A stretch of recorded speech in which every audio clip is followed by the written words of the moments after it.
ইতিমধ্যে বসন্তের আগমন প্রায় ঘটতে চলেছে। আমরা সকলেই জানি বিপুল ঐশ্বর্যের অধিকারী ঋতুরাজ বসন্ত।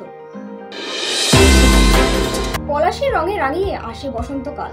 বসন্তের আগমনে তাই পুলকিত বন বনান্ত। বসন্তে এই অদ্ভুত মানসিক অবস্থা তৈরি হয়, আর সেটা একটা প্রশ্ন বটে। খুব সম্ভবত দীর্ঘ শীতের পর প্রকৃতি একটু উষ্ণতা নিয়ে আসে। সেই উষ্ণতার প্রথম দিনটিই বসন্তের শুরু। সেই উষ্ণতার প্রথম দিনটিতেই বসন্তের শুরু।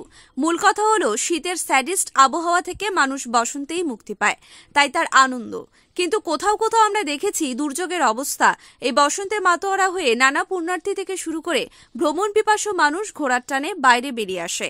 কোথাও কোথাও অনেকে অভিযোগ করেছে শৌচালয়েরও ব্যবস্থাপনা নিয়ে ভ্রমণ পিপাসু মানুষ যারা ঘুরতে ভালোবাসে বা যারা দূর দূরান্ত থেকে পুজো দিতে আসছে তাদের জন্য সঠিক ব্যবস্থা নেওয়া হচ্ছে না, আর যার ফলে অনেকের মুখেই অভিযোগ শোনা গেছে। সেই রকমই এক ঘটনার দৃষ্টান্ত রইল বীরভূমের বক্রেশ্বরে। সেখানকার মানুষের মুখ থেকে শোনা গেছে অভাব অভিযোগের কথা শৌচালয় নিয়ে, যেটি অত্যন্ত প্রয়োজন মানুষের জীবনে।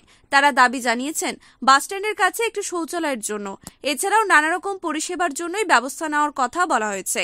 এর পাশাপাশি পূর্ণ স্নানযাত্রায় মানুষ ভিড় জমায় যেখানে, সেখানে দেখা যায় গরম জলের উষ্ণ প্রশোভন। সেখানে ছেলে ও মেয়েদের জন্য পৃথক পৃথক গরম জলের ঘাট রয়েছে। সেখানে পূর্ণ স্নান করে মন্দিরে গিয়ে পুজো দিচ্ছেন সকলেই। সেই জায়গাটির যেন পরিষেবা সম্পূর্ণরূপে ভালো করা যায় তার কথাও বলেছেন। এদিন আমাদের সাংবাদিকদের ক্যামেরার মুখোমুখি হয়ে পুরোহিত কি বললেন তা শোনাবো আপনাদের। বলুন।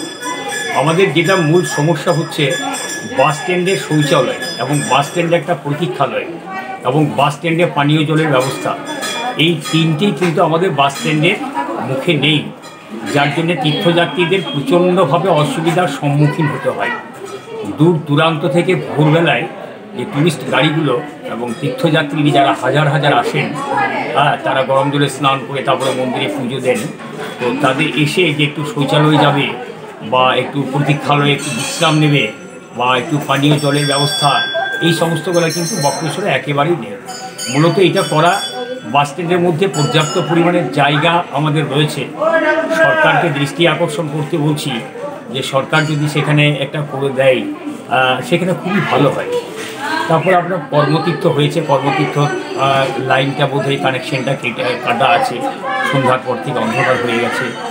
তারপর আপনার যে পুকুরগুলো সংস্কার করেছে, তো পুকুরগুলো চারিদিক তো বেঁধে দিয়েছে, সেগুলো নামার কোনো রকম সুব্যবস্থা নেই।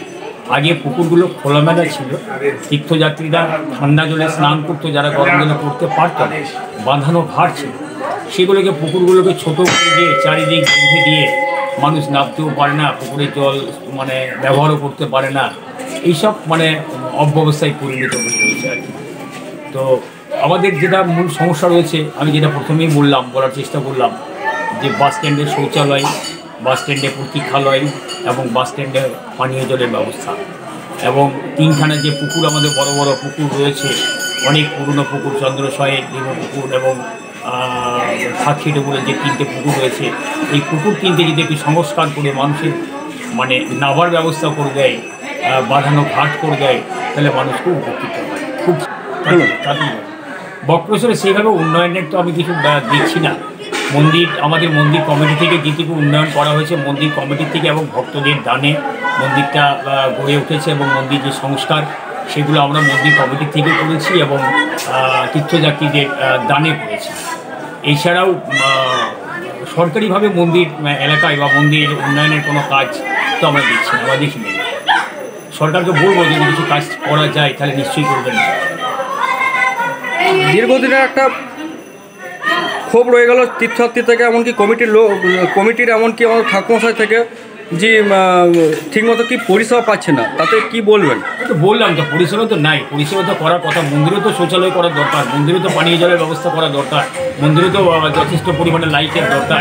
দীর্ঘদিনের একটা উষ্ণ প্রশমনে যেখানে মানুষের ঢল আসে, যেখানে মানুষ স্নান করে, তাতে কি বলবেন? এমনকি সেখানে লাইট নাই, এমনকি শৌচাগারের একটা করা দরকার, সরকারিভাবে করা দরকার, কিন্তু সরকারিভাবে এগুলো করা দরকার। এটাই। তাতেও কি প্রশাসন দেখছে না? বলেছি, সরকারকে বারবার আবেদন করেছি, প্রশাসনকে দৃষ্টি আকর্ষণ করার জন্য বলেছি। আপনার নাম? দেবনাথ মুখার্জি, বক্রেশ্বর মন্দিরের সেবায়।